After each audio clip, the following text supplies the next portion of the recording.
Hey y'all, I'm out here chilling with my girl D. Y'all, she putting on her walk for me. She got her model walk for me. Check it out. Show them what you got, D. Show them what you got. You gotta come a little closer so we can see. Hey y'all, it's me. Hey y'all, it's your girl Tanisha. Y'all know what time it is. She's now. And I'm here doing an interview, catching up with my girl Danielle, y'all. Danielle and I met some years ago back in Shreveport. We both lived in Shreveport for some time. Dee actually went to Grambling State University, and I think that's what brought her to Shreveport, although the Jags are the better ones, but it's all right. Of course not. It's all right, but guess what?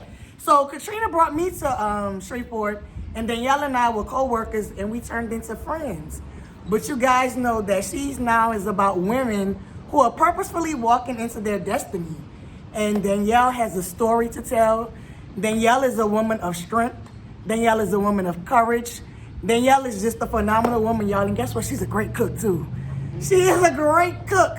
So when Danielle got them dinners, y'all just slide on by down to Chalmette and get some place from D. But D, come a little closer. Come a little closer. I'm here. She's now. She is most definitely now. So y'all, on the real though, all jokes aside, Danielle is a down-to-earth person. She likes to have fun. But some years ago, her life took a change. It was a change that she wasn't ready for. But y'all, she walking and taking this change like a champ. D, would you like to tell us what happened? Okay, so like about 7 years ago, to be exact, in December 2013, I received some news about having this disease called multiple myeloma, which is a rare blood cancer, and especially for my age. At the time, I was 33 years old, and it is more prone to African American males, 60 years and above. So, I was like, well, they got the African American part right. That's about it. But That's about right. if you know, me and Tanisha, like she said, we were friends. So back then I was going through a lot trying to figure out something was wrong with me, but we couldn't make a connection. The doctors couldn't make a connection. I had like different symptoms of being dizzy. So they kind of diagnosed me with vertigo. Wasn't it something too you were saying about your sinuses you were having trouble? Well, that's how we end up finding out. Okay. So it was several little things before that, costochondritis. I remember the summer before school, right before school let out, stopping a fight with the kids. And they used to fight a lot. I was so short of breath, and they dragged me, and I was like, "Ooh, I gotta get in shape. Like, I'm so tired with these girls fighting or whatever." And then to come to find out, when I went to the doctor, my chest was hurting and stuff, and they diagnosed me with costochondritis, which is kind of like an inflammation in the chest or whatever. But it was all really leading to the multiple myeloma. Dee was a PE teacher, so for her to be tired for breaking up a fight, something had to be wrong. Yeah, that was strange. So I went to the gym and was working out because I'm thinking I'm getting out of shape. And when I go to the gym, I would end up getting sick. I had the vertigo. And what was happening, I was lacking oxygen. Okay. So that's what was happening. So then when school started the next year in the fall, that's when I couldn't get rid of the sinus infections, like reoccurring. I did everything I could do for myself. And so finally one day at we was having a championship game for the middle school softball. Because she was the softball coach. I talked to the principal, like, I finally was able to get with my doctor. I was seeing other doctors in the same clinic. My doctor, can I please go because I'm coughing and I'm starting to get green stuff. I got really, really, if you have to know me, like, no filter. So I'm like really, really descriptive. I'm like, I have this green mucus coming out. I need to go. I think I'm coming down with the flu. I said, but I'll be back for the game. So he allowed me to go. I remember that too. Yeah. He allowed me to go, and the doctor, I told him, I was sounding real bad. I'm having a sinus infection. I can't get rid of it. And he was like, oh, yeah. He's like, you sound real bad, Miss Lewis. I was like, I think I have the flu. He said, no, it's not the flu. He said, but since you've been battling with this for so long, I'm going to check your blood counts to make sure that the infection hasn't gone into your bloodstream. So when he checked it, he realized that my blood count had dropped significantly since the last time I've been, like maybe a month and a half, which was alarming, but he was like, I'm going to refer you to a hematologist, oncologist. He was like, and so of course I had a strange look on my face. It's like, but don't be alarmed with your age. It's probably just a B12 deficiency. Well, 7 years later, I'm still battling multiple myeloma. So the multiple myeloma, D, is it something that hinders your everyday living? Is it curable? Is it something that, you have to live with for the rest of your life? So if you heard me just a few seconds ago, I said 7 years later, I'm still dealing with it. So it's not a curable cancer. I have a very aggressive trait. It can go two different ways, and it's been aggressive. So I've been taking chemo ever since then. I had a stem cell transplant. I remember that. Back in 2014, I went to MD Anderson Cancer Center in the West, strikeout cancer. But guess what, y'all? This girl used to drive to Texas from Shreveport back to Shreveport by herself sometimes, you guys, to get these treatments. Yeah, I would go and take my treatment and then drive myself back. So I've been doing this for a little while. I feel like I'm a pro at it, a champion, but a lot of that comes from my spirituality, my faith, and a lot of other things that have been embedded in me from a child. Like being an athlete, I think plays a part into it. But as much as anything, it's my faith, being faith bound. I can do all things through Christ who strengthens me. Philippians 4:13, that's my birthday, 4:13. It just goes with me. It's just a story of my life. So, but yeah, I had a stem cell transplant. A lot of people are confused with a stem cell transplant. So it's not like a kidney transplant or organ, is actually transferring of my cells. So when I went through the process, they took and gave me a strong dose of chemo, but prior to doing that, wiping all the cells out, they gave me shots to stimulate my cells before the cancer could attack it, and then they preserved them. Wow. So then once we were ready, they gave me the strong dose of chemo, wiped me out. My immune system was a 0.1. How did you function? So I have to tell y'all that story, all right? So I had a stem cell transplant on May 9th. Mother's Day was that weekend, And my mom complained about her mom being in her 80s, and she was here with me. I was like, well, you know what? I don't have any doctor's appointments. Let's go home. So we left Texas. Wait. Yo, this girl since she left. We left Texas. I had an IV bag. I had my IV bag with me. We came home. I'm sitting outside eating crawfish and red beans. Danielle, you had just had a transplant and you left? Yes. It's crawfish and red beans because I did outpatient. I went to the doctor every day, but they didn't have anything on my portal. So we get a phone call. We're on our way back, and they needed me to do blood work. And I didn't answer. I told my parents, I said, that's the hospital calling. So you should see them scrambling around trying to get some things they wanted to get. They scrambling all around trying to we get on the road. So when we got to like Lake Charles, I answered the phone. And I was like, well, what time is it going to be closed? I was like, well, I don't think I'm going to make it by then. And it was like, Miss Lewis, where did you leave?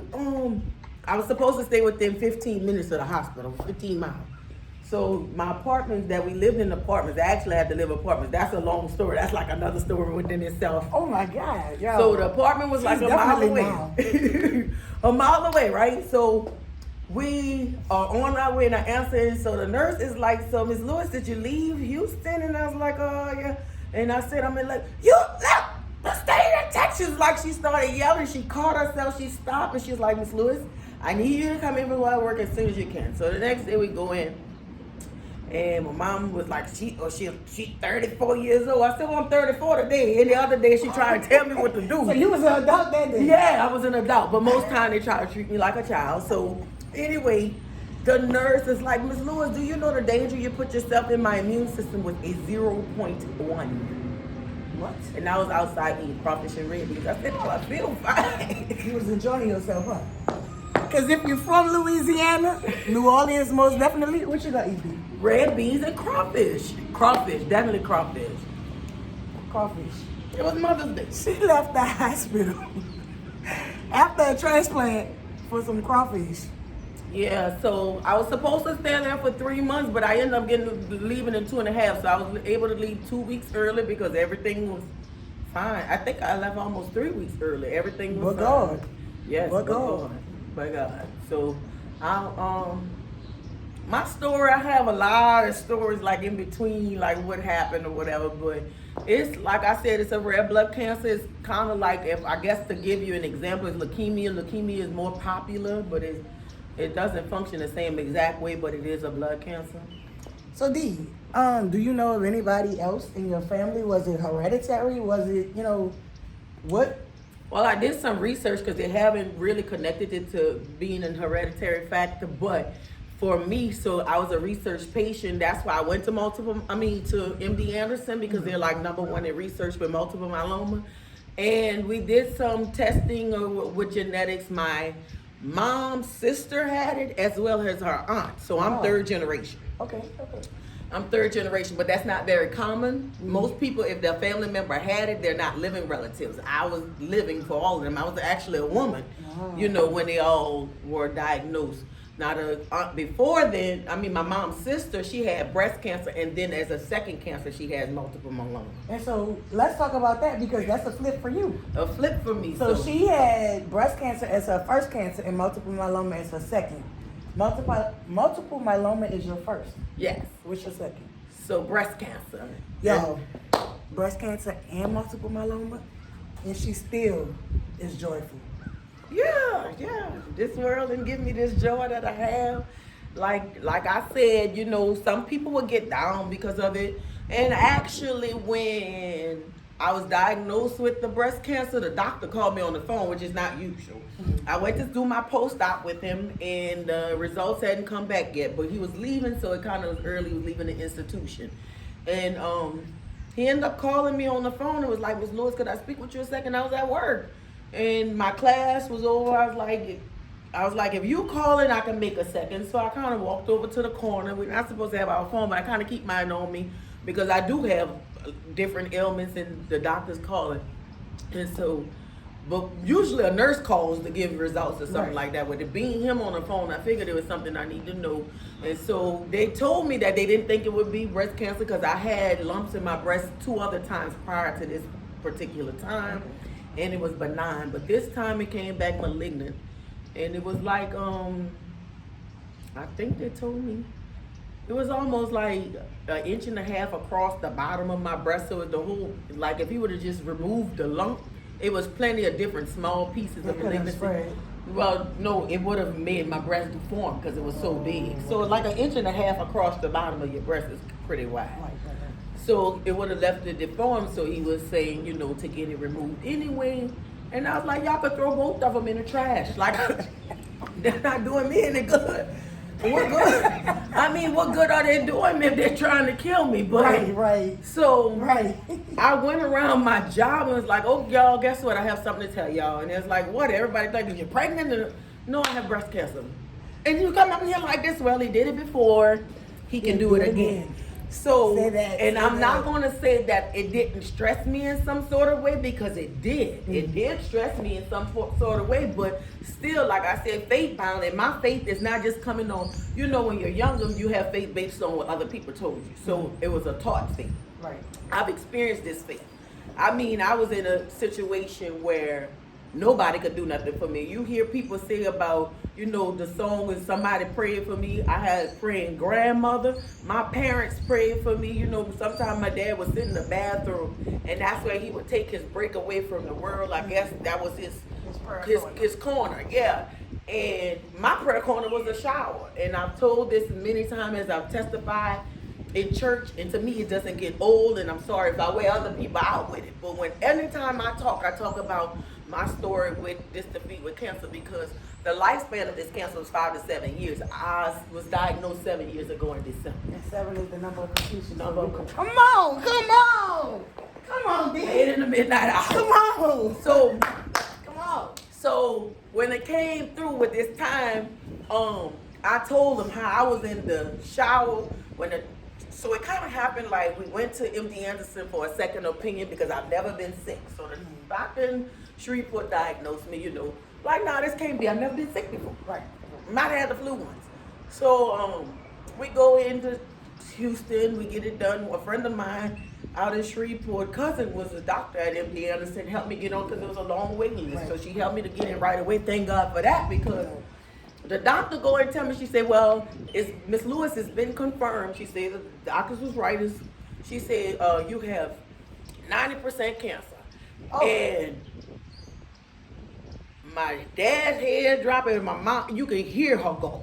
You know, like she swallowed a frog or something. And I continued going. Like people just would try to wonder why I was so strong, but I had already, from the time they diagnosed me, you see me walking around talking to people that night, I would have my moments. I screamed and hollered and cried like, Lord, why would you do this to me? You know, like, why you choose me? And I would think, not that I'm saying to wish it on a bad person, but I thought about it as a curse before. Like all these people around here doing bad things. I don't do things wrong. You know, I'm not going around here trying to steal people or be malice to people. I don't get it. I don't do anything with a malicious intent. Right. So it's like I came around after she told me that, and I was so strong then because I knew I couldn't break down. Right, because everybody else hasn't broke down. Right, yeah. Right. So it's like I got in the shower that night. I remember I didn't even sleep. I did not sleep at all. I got in the shower that night and I was away from everybody, and I knew I could get wet then, so I could wipe my face. I could do whatever. And I cried. And it's almost like I was fussing, but they couldn't hear, but I was fussing with God. Like, you, 90%, that's all you gave me to work with, 90%? Like, I know I'm tough. I know I could do this, but 90%, that's what you give me? 90%? And like people say, I said, it didn't cross my mind that so much about dying. I just thought I would lose the life that I have. I've always been a person to move, and, you know, I'm a little upbeat and can go. And so I thought I would lose that. And so the next day I went through with all the appointments I had, and I got in the shower again the next night. They said the same thing. You know, they tell you to be still. I didn't say the same thing. I didn't have the energy to say it that night. So that night I cried. But I cried in silence. I cried in silence, and God spoke to me so clearly. He said, 90%, all I need is 10. He said, all I need is 10%. All I need is 10%. I was like, oh, Lord, that's a testimony for something else. Now, I already was a tithe paying person. I don't miss my tithes, y'all. He said, all I need is 10%. And people talk about tithes. We don't have to pay tithes. We don't have to do this. Everybody have their own opinion, but I paid my 10 because God spoke to me clearly. All I need is 10. And it don't mean if you don't pay your 10%, he's not going to come through for you.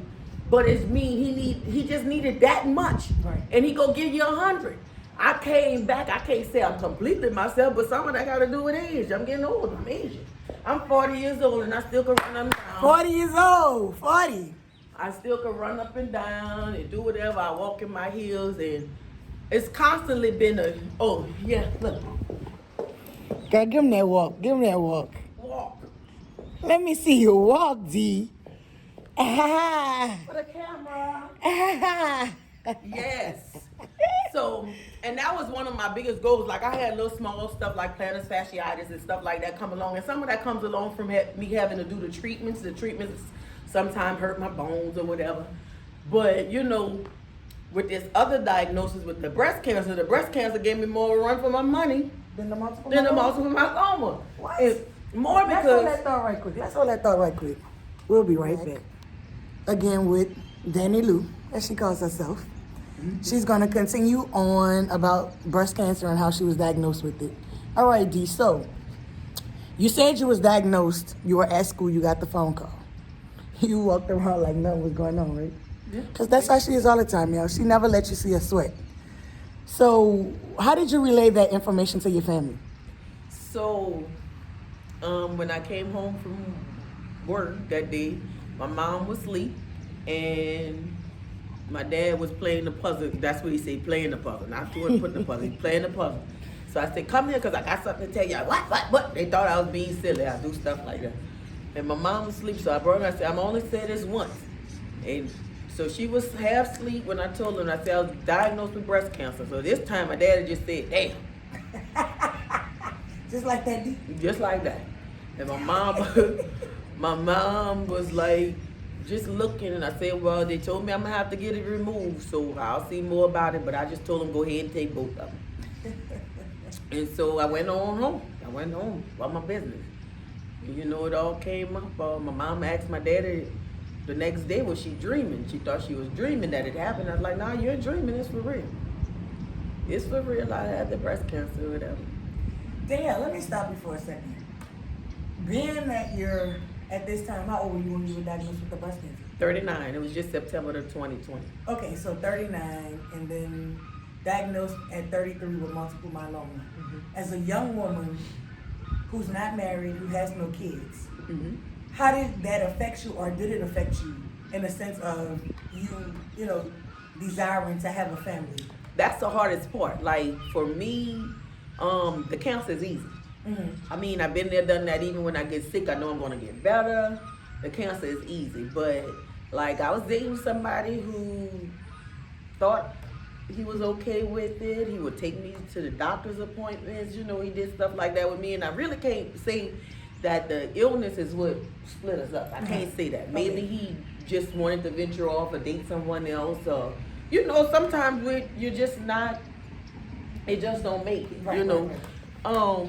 But I do think he was afraid because he was there with the breast cancer when I was diagnosed. He was still around, and he kind of like I would tell him stuff, and then he'd come back and ask me questions about it, almost like he was ignoring the What you fact said. of what it was. Yeah. So, and I do believe like he seen me with the tubes, that scared him a little bit.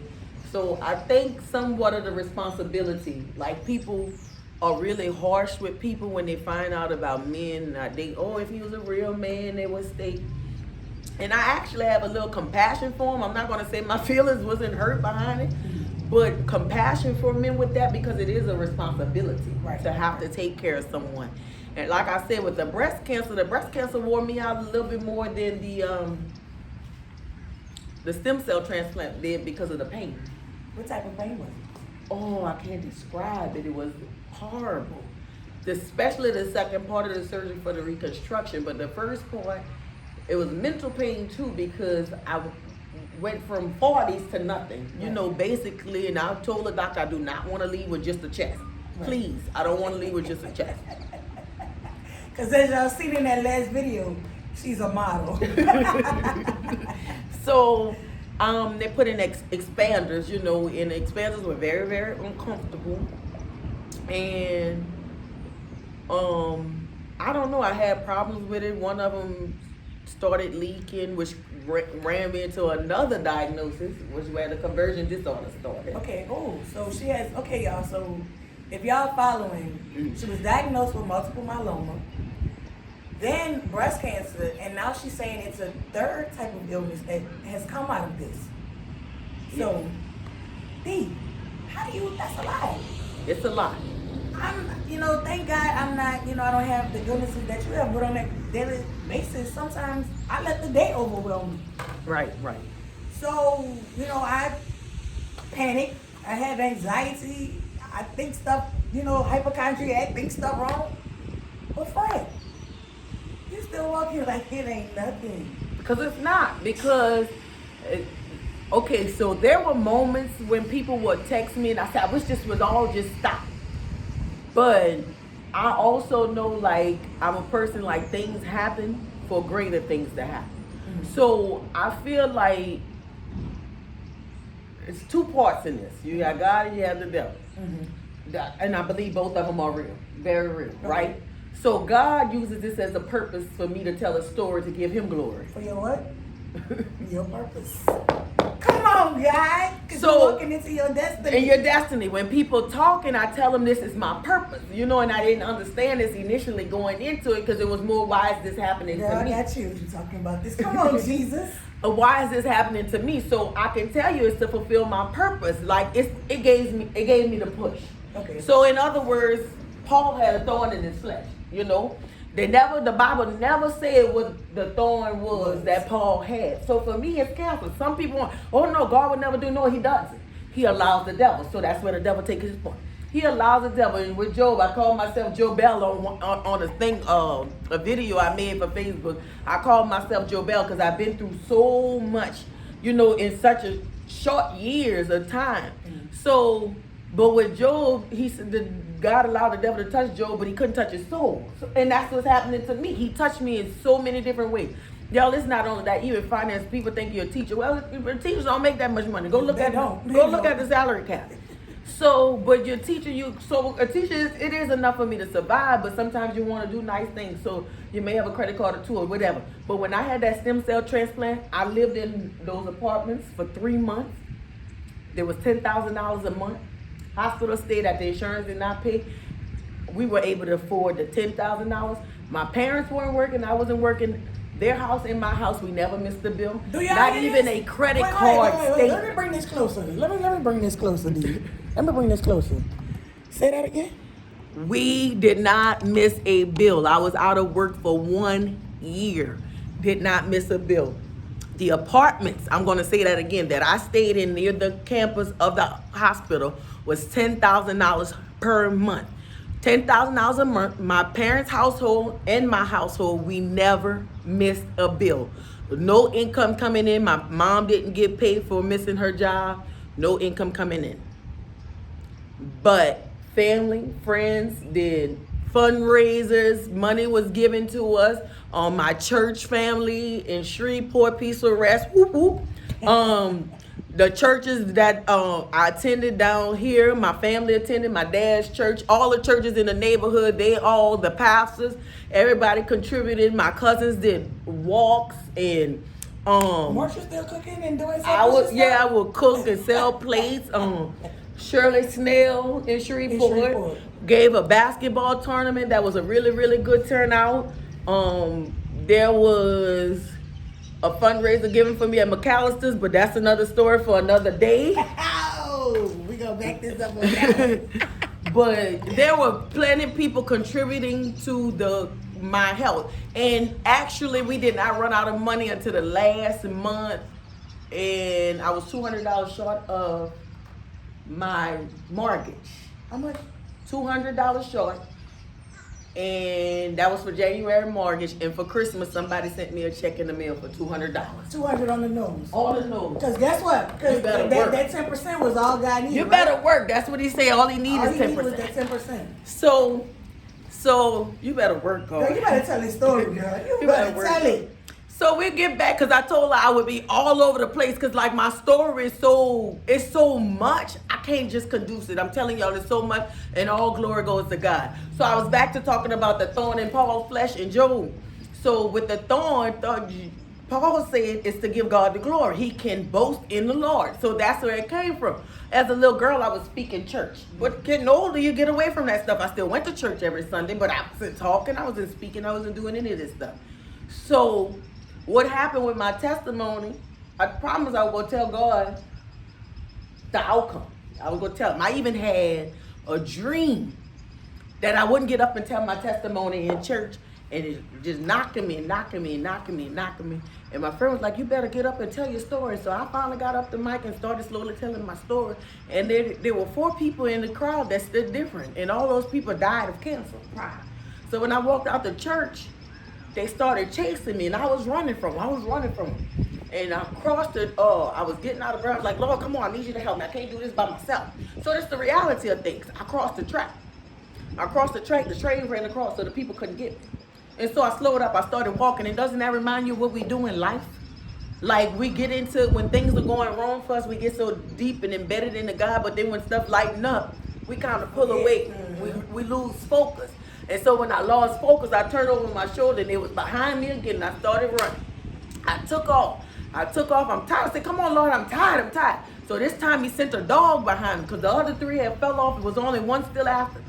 And he threw a dog behind me, and I couldn't figure that out now. When he threw that dog behind me, I came around and I sat on my grandma's porch, because I told you I had a praying grandma. Now my family prayed, but my grandma prayed. My grandma prayed, she prayed with authority. I was sitting on that, I sat on her porch, and the screams came down and said, this only happens if you believe. See, I outran cancer. I outran him. I beat all of that. Right.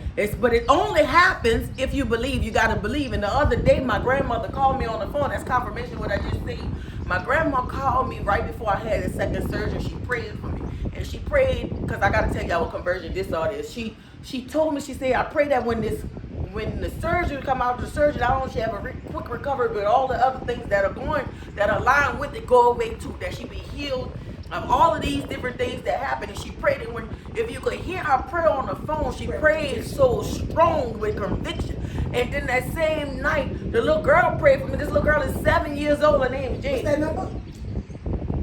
What's How that little girl is? 7? Another number of completion. Girl, I missed that. That little girl prayed on for me, and she said, Lord, cover Coach Lewis. She said, Lord, keep the death angels from around her. She said, wrap your loving arms around her. She said, Lord, cover Coach Lewis like I know you can do. She said, Lord, you did it before, you can do it again. I said, Lord, this little girl, 7-year-old girl, prayed to my spirit. You hear me? And my grandma came back with a prayer of conviction. I knew everything was going to be all right. I got to the surgery room. They asked me, you ready? I'm more than ready. I'm better than ready. I'm better than blessed. I'm ready for this surgery. So it came out of the surgery. Well, the conversion disorder did happen for a couple of times, very little after that. But if you see me now, by now it would have been neck twirling or whatever. So conversion disorder is kind of like. Hold that pause. Let's stop this. Let's stop on that. All right, y'all. So we left off with Dee talking about her with the breast cancer diagnosis, but she learned later that the breast cancer contributed to another type of illness. But in the process of us taking that break, Dee shared with me that there was one particular song that used to always come to her, and she feels like that was a part of her story and what God was trying to tell her before it happened. Dee, what song was that? It's like Daryl Cole and the is it the Washington, Wilmington, somebody mass choir, but it's Daryl Cole. Y'all know him. But God is preparing me. I would play that song constantly. The song would play in my mind constantly, over and over and over. And as I shared with T, during that time, I thought it was about her husband. I felt like that's where it started because I found that one of my exes was engaged and another one had just gotten married. And it's like, Lord, I know I'm a great woman, why am I not married? And I was like, you know what, Lord, I'm always telling you what I want from you. What is it that you want from me? And I believe that's why it started. And people was like, oh, God wouldn't do that. And like I said, I thought it was a punishment, but I realized it wasn't a punishment. When I asked God what he wanted from me, he wanted me to go out and proclaim his name. He wanted me to give his word, and I threw it through my testimony. So sometimes you have to go through things in order to get what God wants. And guess what? We don't do it I call that midnight hours. Yes. I call that a midnight hour for the simple fact that you're dark. Mm-hmm. You're in a moment, and again, why me? Mm-hmm. But when you get down in that midnight hour and you can't turn to nobody. Nobody can help me. That's what I tell him. There is nobody can help me. I actually dated a guy, and he's like, what is it about Jesus that you can't feel? And I usually use the toothache. You can't see a toothache, but you know it, but you feel it, right? And so I go past, I don't have to use the toothache theory anymore. I say, I had 90% cancer. I said, it was nothing that nobody could do for me. You can't give it to the doctors. You can't give it to my parents or nothing. All I can tell you is that my parents, I couldn't call on mom and daddy. All they could do was pray for me. My grandmother, all she could do was pray for me. There's nothing that nobody could actually give me to make me better. Not all the money in the world. But I prayed, and I prayed in the name of Jesus. And look at me. By his stripes. Healed. And I often would say, people say, well, you're not, are you a survivor? Because you still take treatments. I still take chemo every other week, and I take it intravenously. Are you a survivor? Well, you call me if you're a warrior, if you want to call me, but I'm still surviving. I'm not dead. You a warrior. A warrior. All right. Call me that if you want. If you need be, if survivor doesn't fit the script for you, call me a warrior, but I'm still surviving this thing. And you'll hear that as a hashtag for me sometime. But going through the process, I was like, I learned Jesus for myself, like I said, through the experience. And so, which came up with the new thing was conversion disorder. Now, how did that bring you closer to Jesus? That part right there, the conversion disorder. I just wanted to know what you want now. What you asked him, D? What did you ask him? What do you want now? What is it this time? And I don't know if he's ever given me a direct answer to that question, but I realized that it keeps me humble. Like Paul, it keeps me humble. And not that I go out bad, but it constantly gives me something else to tell about my story. It's and this, and but God, and it's this, adding chapters and to the then book. but God. Exactly. the book instead of going on and on. And people say, well, when you gonna write your book? Well, I mean, I live my book. I don't know about writing it, and I mean, it sounds good to me, but I guess that's just not my style to actually write. So like what I'm doing right now fits the script a little better for me. And I told Dee when I asked her about this interview, I told her that her story is going to be on Lifetime somewhere. She has a story that needs to be seen for people who can't fathom or can't get what she's saying. They need to see the actual reality of it.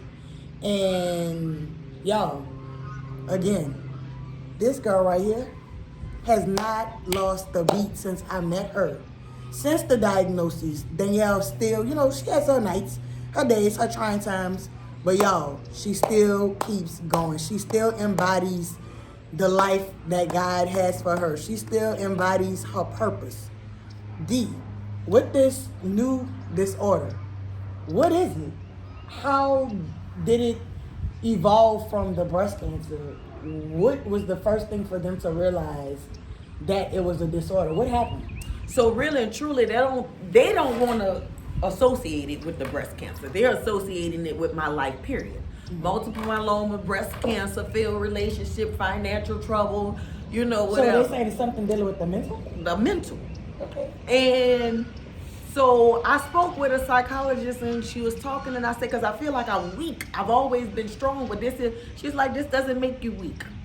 The human body can only sustain so much. You're dealing with two major cancers. Things with, I was fighting with being able to get disability in a short term for not being able to work, and I wanted to have all of that handled before going into surgery. I still was having to make trips to Houston to see about the myeloma while taking up time with the breast cancer. And she said, your body just quit. It's tired. It's exactly. She said, so what happened where you would feel anxiety in your gut? I was no longer feeling the anxiety, so my body was acting out. So it was looking like I was having a seizure.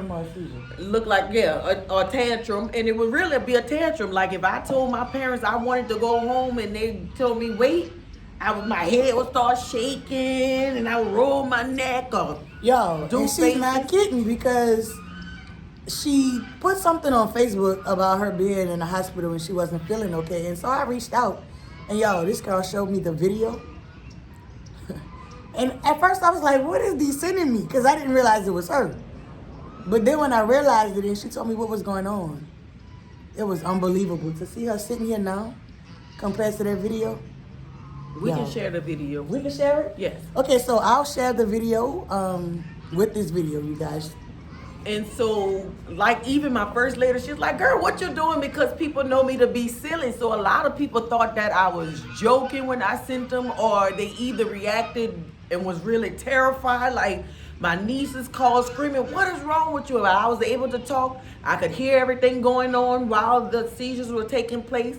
And then it changed. It changed from the bucking and the twirling to it looked like I was writing. Sometimes I was dancing, kicking my legs. I would walk in circles, walk backwards. I had no control of myself.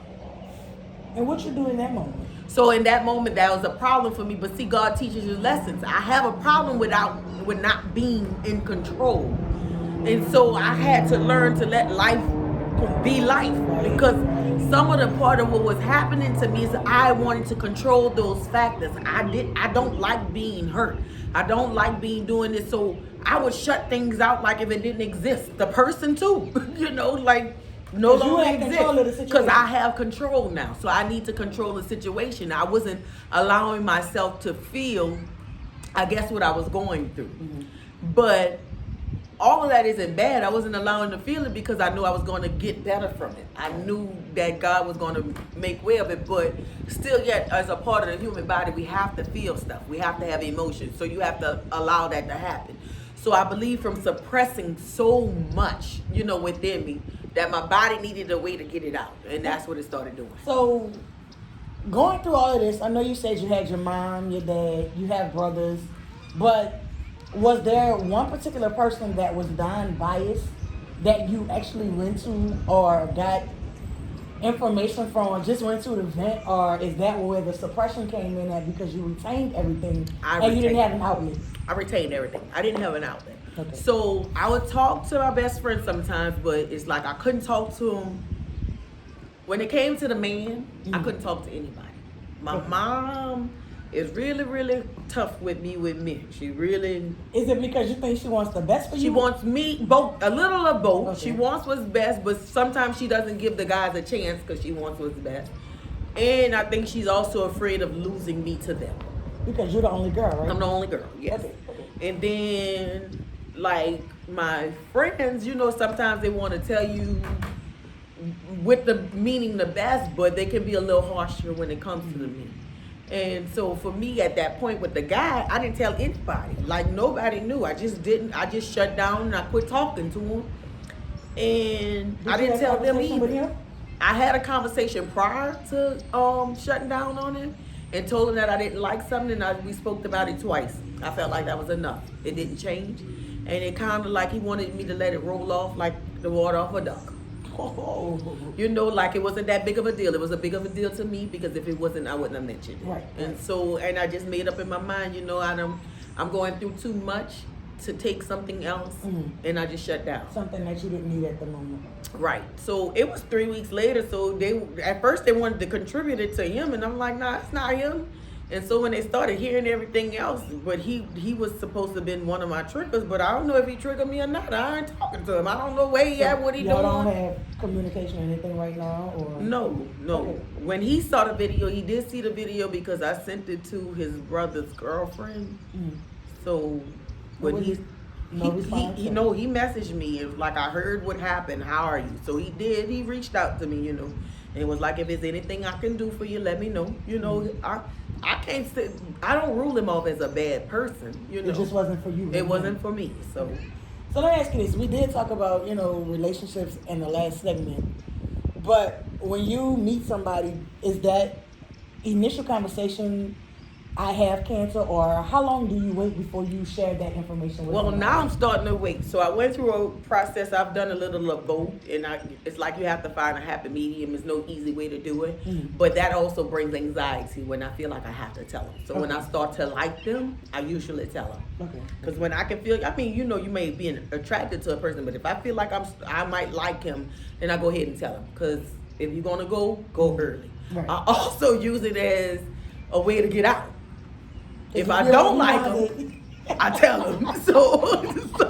See how she use it?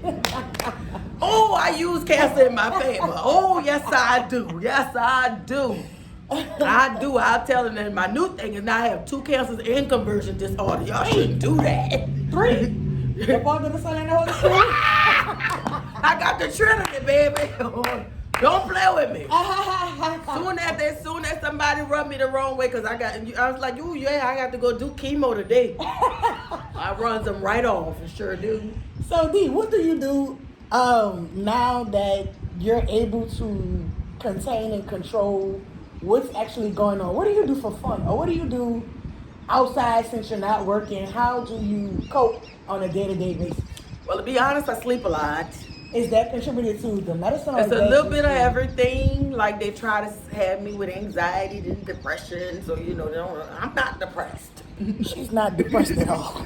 I'm not depressed, but I do have a little bit of anxiety. Like I said, during the conversion disorder times, it was really hard for me, you know, like, they might have been close to it then, not because I was in depression, but I would have moments of depression, like, I just want my life back. Right. Like, I can't drive. They still don't allow me to drive because you have to, you know, wait so long after having your last episode before you can drive.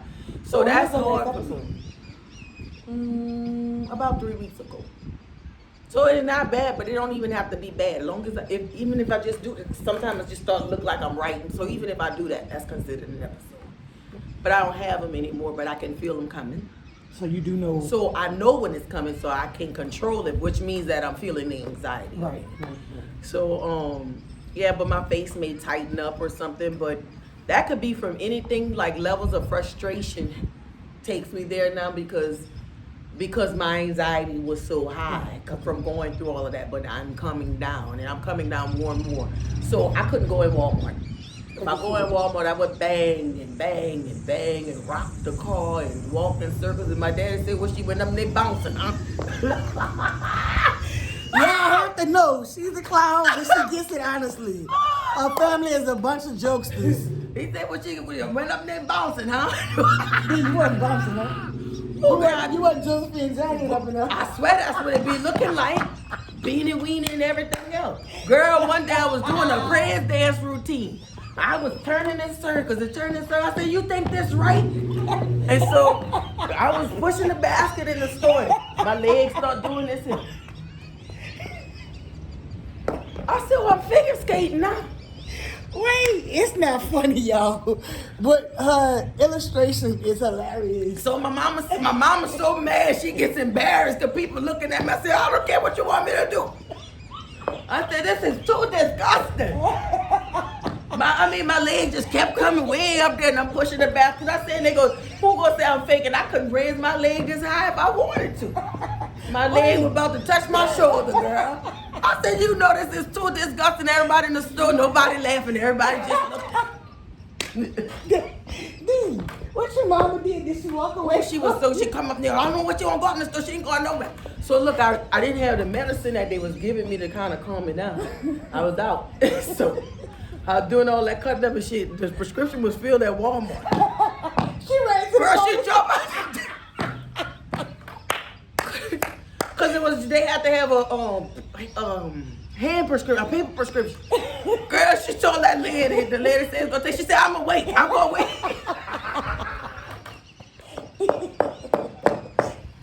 They ain't gonna bother me. I said, "What y'all want me to do? This is what I got to be like. They ain't gonna stop me from going nowhere." And people say, "You need to stay still." But my thing on a serious note, I say you can never get over adversity if you don't face it. Right. So I felt like I had to go in those stores. I had to do it. Now, will I do it as much? No, I started eliminating myself because you don't want to put your body through that kind of stress all the time. But I would go in the stores. I have to face my fear. With anything that goes on in life, in order to overcome something, you have to face it. You have to face it. And part of that, it was part of my healing that came along with it in my grandma prayer, because my grandma prayed for that. You hear me? But D, when you had that situation, what were you alert? Were you aware of what was going on? Never was I unconscious. I could hear them one time. I was down low and it's like, you go fall, you go hit your head, and I was able to I threw myself back, but I couldn't stop. Okay. So it went from going forward to like on a sofa and my legs were swinging and swinging. I don't lose consciousness. I'm very aware of everything. No consciousness. Never lost consciousness. I was aware. Now, one time I was dizzy and it was almost like I passed out. That was strange to me because I fell, I became faint, but I still was able to hear everything. The security guard at the hospital was like holding me down because it was just so bad. I was just shaking and jerking and jerking. So, I'm gonna come back.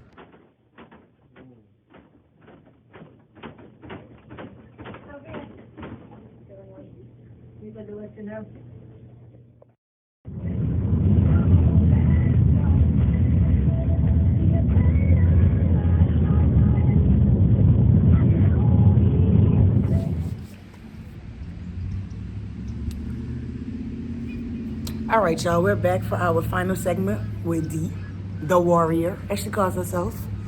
I hope you enjoyed thus far. This is just the beginning. It's a touch of the surface. We'll be back for more. But my final question to you, Dee, for today is, girl, get it. What you doing back there? What you doing? What you doing? Yo, she taught me that Zydeco song, Do It With Your Boots On. Every time they played that song at Huntington High School, we was dancing in the middle of the gym floor dancing. Yeah. She is a dancer, y'all. She loves to dance. So maybe the next segment we'll get a dancer. That's probably why she was ice skating and figure skating. Because she's a dancer. Yeah. But Dee, where do you go from here? Well, so with the conversion disorder, like I've always went back to work after the multiple myeloma and had plans on going back after the breast cancer. With the conversion disorder, it's still in my plans to go back to work, but at the talking right now, they have me in palliative care. A lot of people look at palliative care as kind of like a hospice situation, but I'm not in it in hospice form, just more like treatments because like the issue I have is not easily fixed or whatever, because it's mental. So I talk with somebody, start physical therapy just to help me with the involuntary movements, which I'm not having anymore. Like I told you, my grandmother prayed, I prayed, and I just think that is another And we pray and we pray. We pray, right. It's just another part of my life to add on chapters to the story. So, but with that, I cook. You heard T say I like to cook. I love cooking. So I would sell plates out the house and hustle and do things. So my brother bought a truck. So I call myself These Sweets. And we're going to be formerly These Sweets, now known as Deuce Boys, which is my dad's name. That's his nickname, Deuce Boys. So we have a food truck coming to you soon. Ooh. We're going to sell wings mainly, but on certain days we'll sell my specialties, pasta. That pasta, baby, ain't no joke. Stuffed shrimp. So yeah, like a lot of people look for the pasta and stuffed shrimp. I tried to get my mom to let me sell this week, but they're not participating, and I think it's too soon for me to do something by myself. She doesn't want to do it though. She's not playing fair. She's not playing fair? Yeah. So, for real, all jokes aside, when you feel like your family is not playing fair, what does that do to you? Do you feel like they're holding you back? Do you feel like they're doing it for your good, your well-being? Or what place does that put you in? Saying that you want to move, do stuff, but you're not able to. No, I don't. I think some of it, like, they're afraid. Like, I want to drive. They're afraid. I'm not giving you the keys. All right, next time. Stuff like you do a child. So I get a little aggravated because I can do it. Mm-hmm. And like I try to tell them, I'm not going to do anything to put me in harm or anybody else in harm. So if I was to get in my car and I felt like I was going to have fit would come, I would stop. I wouldn't do it. But y'all need to let me try. Right. So, and I really just want to drive basically from their house to my house so I can eat, because I go down there and eat. I don't cook at my house. So how far is the distance between where you live and your parents live? 2 miles. Literally. 2 minutes. So because you were a person that was always on the go, very independent, did everything on your own, now you have to depend on people. What do you tell somebody who may be in a situation or a similar situation where they have to go from being independent to being dependent? It's a lesson, because being independent is a gift and a curse. Basically you have to learn how to do both. So, and I think that's part of something for me when you're saying you want a relationship. You're used to being independent. Like, you have to do co. It's a codependency when you're in a relationship, when you're in a work environment. Anything that you're doing, even as a boss to an employee, you have to have a codependency in order for things to work. And so being independent or always wanting to be in control of a situation, you can't be in control when another person is involved, because you cannot control that person or how that person responds to things. So you have to learn to be codependent as well as independent. So my independence doesn't go anywhere. It's there. It's been there. I'm born with that. It's a trait.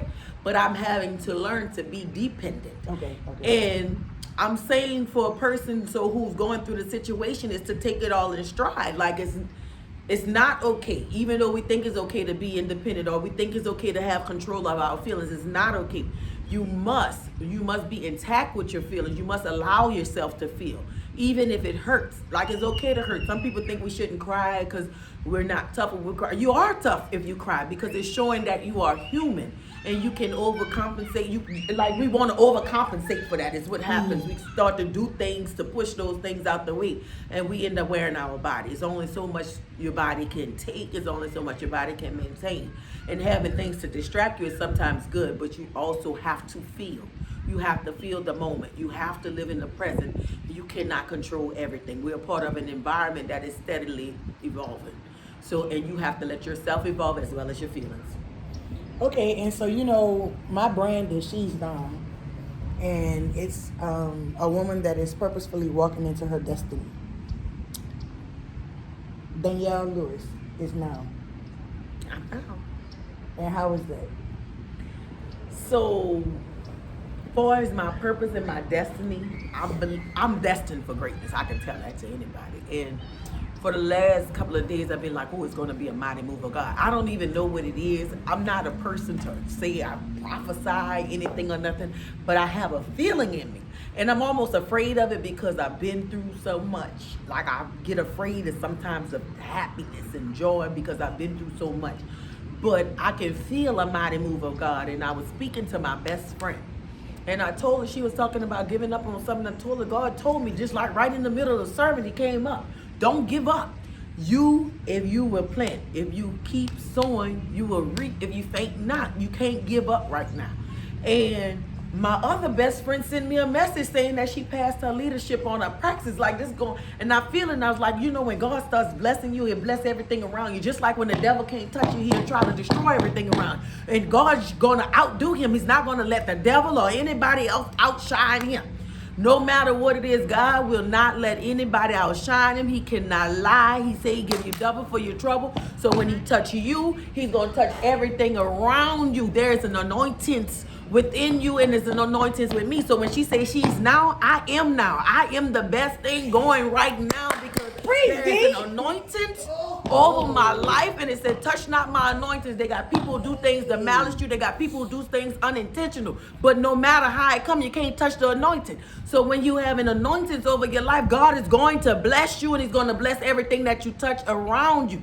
So whatever, all that you do, you pray, because everybody don't have the same anointings or the same calling, but we all have a purpose, we all have a destiny, and you have to find yours and live in it. And if you don't find it, he go give it to you. If he got to knock it down and give it to you, he go give it to you. Because he found you, huh? Oh, he found me. Y'all, I truly appreciate Dee and her story. I hope you've enjoyed it just as much as I have. I hope it has touched you. I hope it has encouraged you to keep going forward. Do not let anything stop you from doing what you are supposed to do. This is just the beginning for Danielle. God has so many great things for you, Dee. Girl, you pretty. Look at you. Y'all see my hat? Look at y'all. Look at her. Wait, let me pull it down, son, because we had it all back, but that was getting hot over here talking. Cool out here. Y'all look forward to the She's Now series. This is just the beginning. Y'all be blessed and have a wonderful day.